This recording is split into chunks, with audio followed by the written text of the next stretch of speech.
Day YouTube. As you can see here in New Brunswick, we've got a little bit of snow, not too much, but enough. And it's freezing rain at the moment. Doing my neighbor's yard here in the back. His wife isn't too well, so doing that for him. My truck warming up. I did this side driveway here. Anyways.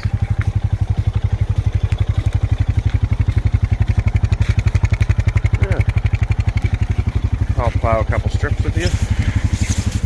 Here's my VIP air windshield. As you can see, it's nice and easy to see through.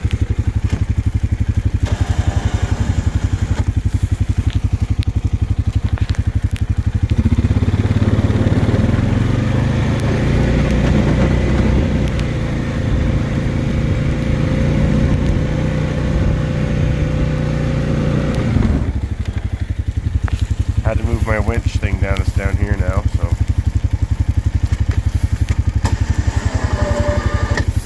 Had to move it.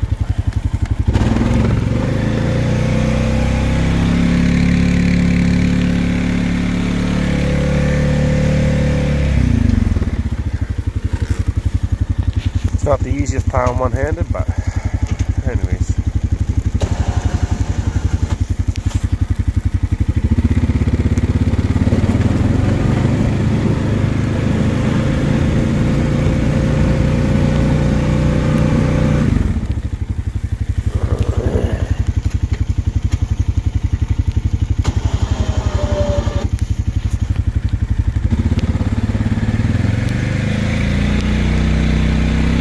That's the trail that goes out to noon in there. Anyways, that's a short little video. Talk to you